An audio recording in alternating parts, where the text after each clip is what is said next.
Hmm, hindi ko alam kung ano sasabihin ko eh. Mixed emotion, masaya na malungkot. Kasi hindi ko na makikita yung mga kasama ko dito, yung mga ginagawa ko araw-araw. Marami akong namimiss talaga. Kahit napakalapit ko lang dito, parang ang layo ko eh. Ganun. Naka-4 na taon din ako mahigit din dito, pero yung napil kong 4 years, parang 10 years ako dito eh.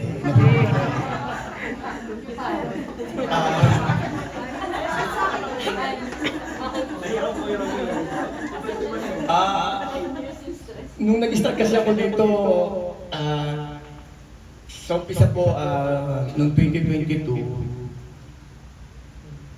nangangapa pa pero nung tumagal, nakita ko na ko na rin dito sa CO, sa Dasma. Yung family, parang kung saan ako, may mataas. Hindi ko nakita yung mataas eh.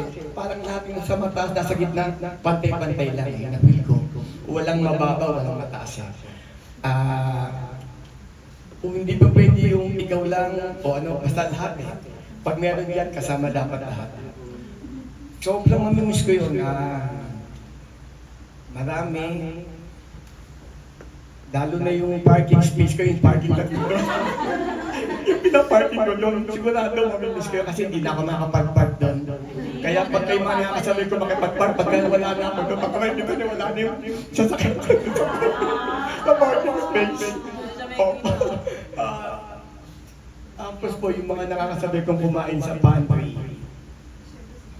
Siguro po sobrang lungkot po din. Masaya kasi makakasama ko na yung family ko araw-araw. Po, yung sa kasabay ko lagi kumain na hindi siya makakain pag wala ko eh. Hindi ko alam kung hinihintay niya ako kasi dahil lasang ulam kasi may ulam ko. Opo. Kasi po, talaga nang pinapadagdagan ko sa asawa ko yung ulam. Sabi ko, dagdagan mo. Bakit? Dalawa kasi kami kumakain. Dalawa kami kumakain doon. Dagdagan mo. Sige. Pero yung kanin mo, konti lang ako. Kasi dinadayat niya ako, konti lang. Pero yung ulam ko, nakakundami ko ulam. Alam niya na yun, sabi ko kasi may pagbibigyan ako sa akin. Gano'n kasi kalambot yung puso pag nakita ko kasi walang ulam yung kasama ko eh. Ganun talaga, malambot ang puso ko sa ganun. Lalo na pagka yung dito sa mga aplikante, yung merong mga batang-batang mga special child. Pag nakikita ko, nandun ako sa dulo. Pinagmamasdan ko, naiyak ako eh. Kasi sabi ko, napakaswerte ko naman. Wala sa pamilya kung may ganung sakit. Sabi ko, maswerte pa rin ako, sabi ko. Yung mga special child na nakita ko, minamasdan ko, sabi ko, kung meron akong ganung kapamilya, baka hindi ko kaya tanggapin, sabi ko eh. Masakit siguro yung pamilya na mahirap, siguro ang hirap. Hirap din na yung may ganung alagaan, mga ganon. Sabi ko, sobrang talagang dami ko mamimiss talaga. Kaya nagpapasalamat po ako lalo na kay Ma'am B. Hindi ko na matitikman yung mga pumilino. Kay Ma'am Gina, thank you Ma'am. Tapos kay Ma'am Michelle, sayang wala si Ponying eh. Sobrang miss ko rin niya si Ponying. Anak ako yung nagbansagata ng Ponying, ako na tumatawag ng Ponying eh. Then, sa mga kasama ko, lalo na kay Ma'am Janie, yung partner ko. Kasi hindi naman ko magagawa lahat yung trabaho ko kasi siyempre itong umpisa, hindi ko naman alam eh.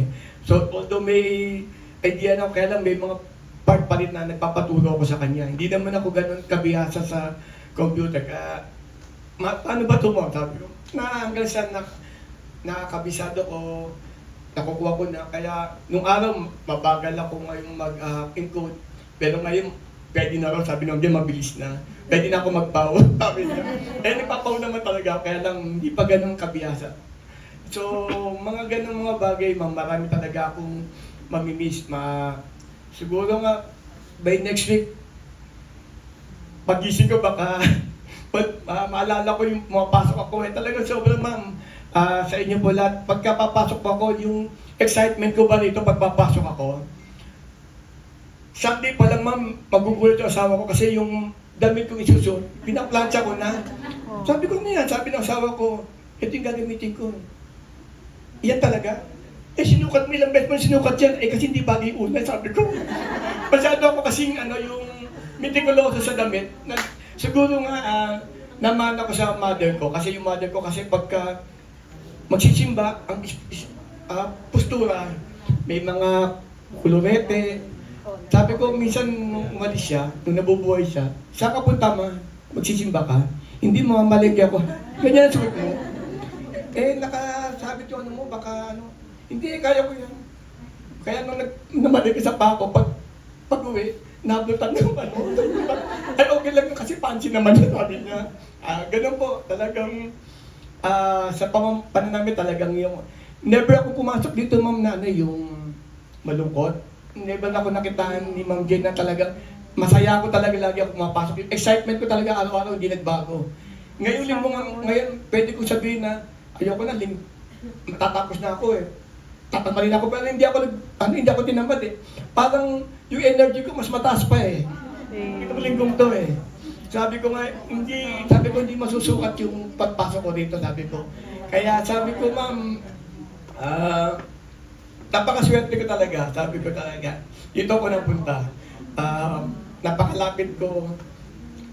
Nagulat nga si ma'am ni Ma'am Michi. 10 minutes lang dito na ako. Sabi ko, dinagawin ko lang. 10 minutes lang dito na ako, 10 minutes. Kaya never ako nalilate, sabi ko. Araw-araw ba naman ako may sakit? Lapit lang, iuwian ako eh. So, sobrang dami ko. Ma'am Jane, salamat po Ma'am Jane. Hindi na kita masasamaan sa Dipamsi sa Christmas party eh.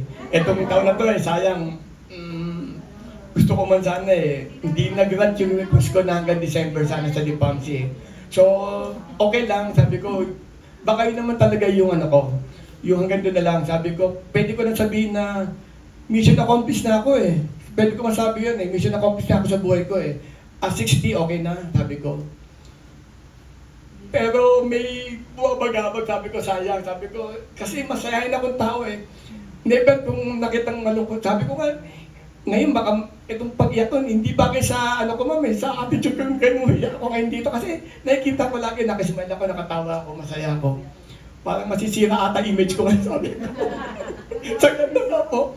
Kaya yun lang po, napakasaya ko talaga. Ang pinaghandaan ko lang talagang araw, Monday tsaka Friday. Kasi doon ako parang nagbibihis ng maayos eh. Sabi ko, OOTD, sabi ko, magsushoot ako. Kaya namimili talaga ako, magsushoot ko talaga. Ayoko yung talagang may masabi talaga kasi DF dito, sabi ko po eh.